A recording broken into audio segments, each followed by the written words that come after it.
The final Añejo of the day is Herradura's Legend, or their specialty Añejo. So here is what the shipping pack, or I'm not sure quite what you call this decorative case that a lot of the high-end tequilas come in.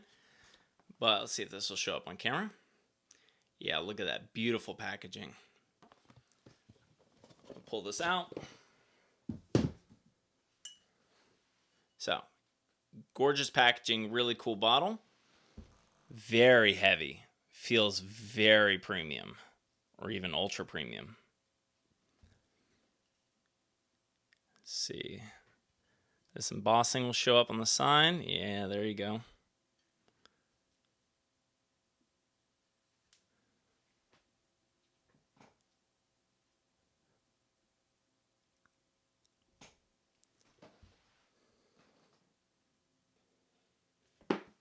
All right, I'm going to read the back of the box.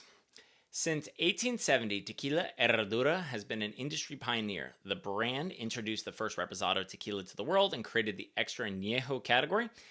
Today, Casa Herradura is the only tequila distillery that produces its own barrels to ensure the highest quality product. Talked about that earlier.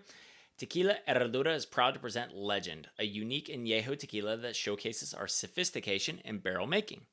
Tequila Herradura Legend is made from 100% blue agave, naturally fermented, distilled, and then matured for 14 months in heavily charred new American white oak barrels.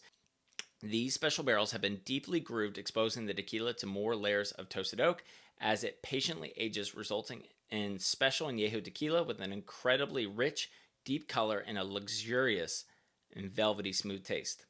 And they're calling these barril acanalado. And for the United States market, this product is bottled at 80 proof or 40% ABV. So this is a specialty añejo, meaning it's not an extra añejo and it's not a regular añejo. So this, you might think of something like the Don Julio 1942.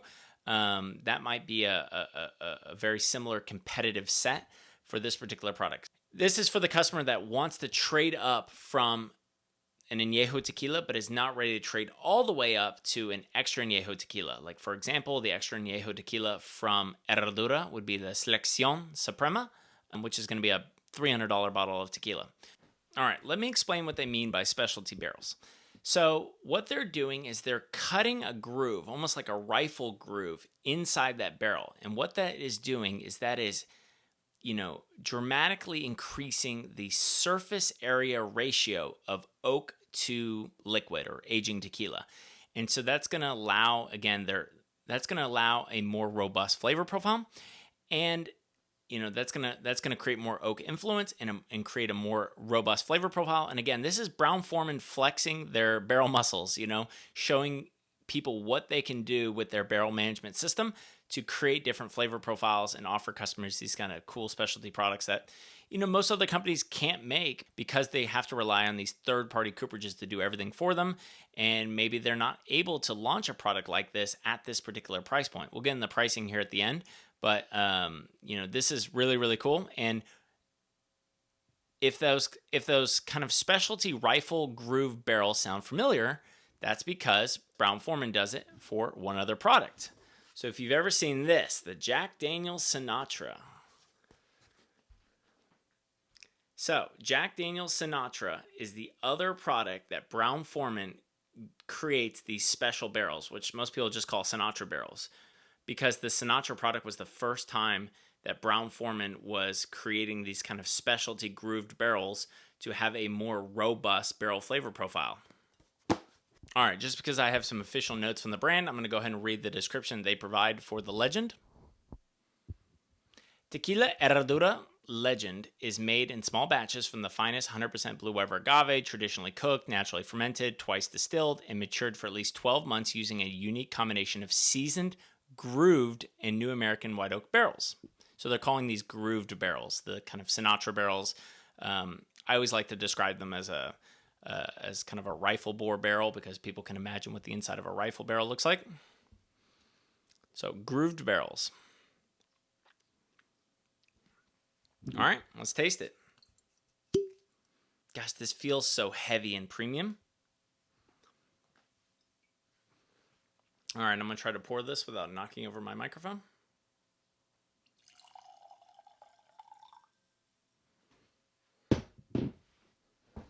All right, the aroma is described as rich with notes of oak, dried fruit, citrus, vanilla, caramel, roasted agave that harmonizes with hints of smokiness and spice. So much longer description from the brand about the aroma for this product. Ooh, ooh. It almost smells like drinking a bourbon. It almost smells like, it really almost smells like a bourbon.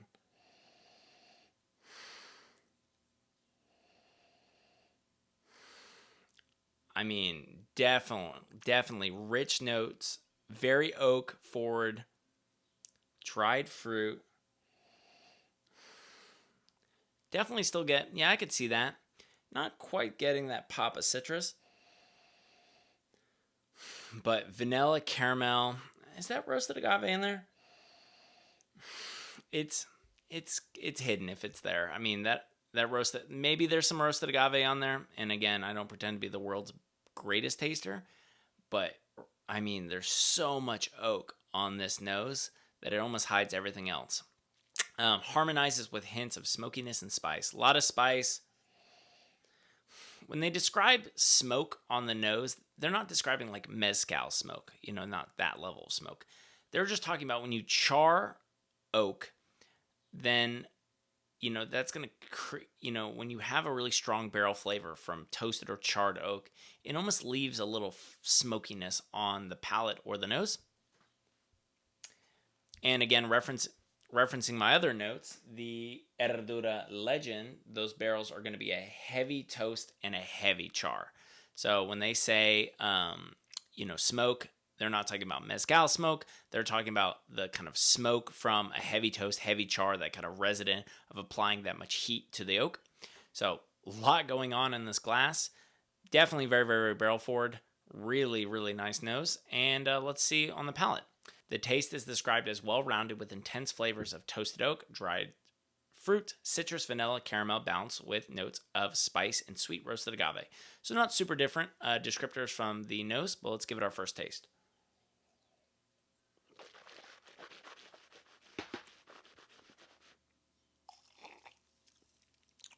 Ooh, big flavor on the palate. Very, very different. Very different than the regular Añejo. Intense flavors. Toasted oak. I think you get dried fruit. Not sure if I'm getting that pop of citrus, but vanilla, caramel. It's very balanced. A lot of spice. There's that spice. And I would say sweet roasted agave, like very roasted agave. It's there, but it's very subtle compared. This is so barrel forward in a very enjoyable way. It doesn't feel one-dimensional. Like, it's barrel forward, but still feels very complex. I'm going to have to revisit this.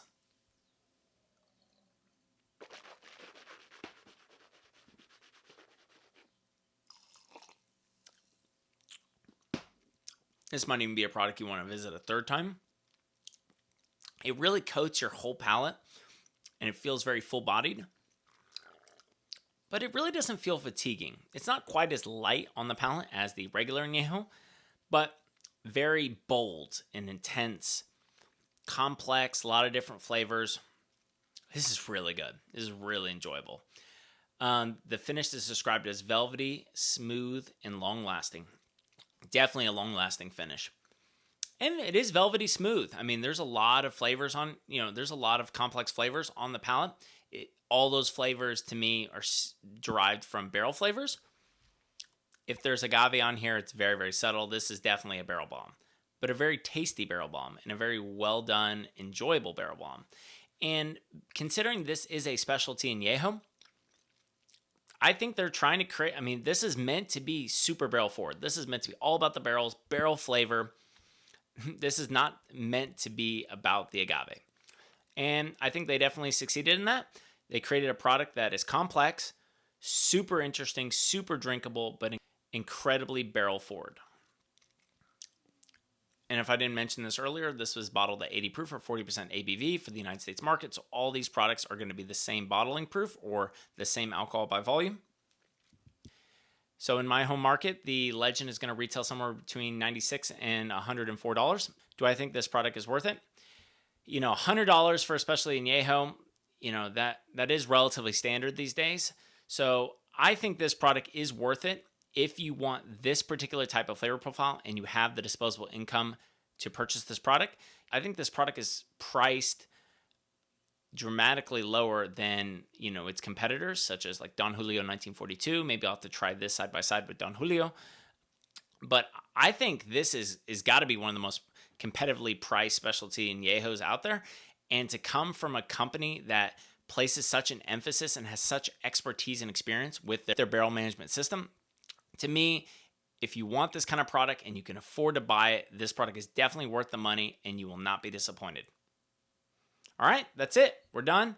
I hope you enjoyed this video and maybe even learned something. Please give it a like and consider subscribing. If you would like to be notified whenever I have new content on my website or this YouTube channel, please consider subscribing to my email newsletter. I'll leave a link below in the description. If you have any feedback for the channel, please leave me a comment below or send me an email. I do my best to read and respond to every single email I receive. If you are a supplier and you would like to see one of your products featured on this channel, please shoot me an email. I'd love to have that conversation. And if you'd like to support this channel further, please consider becoming a Patreon member or gift me a cocktail through the link below in the description. Thank you so much again for your support.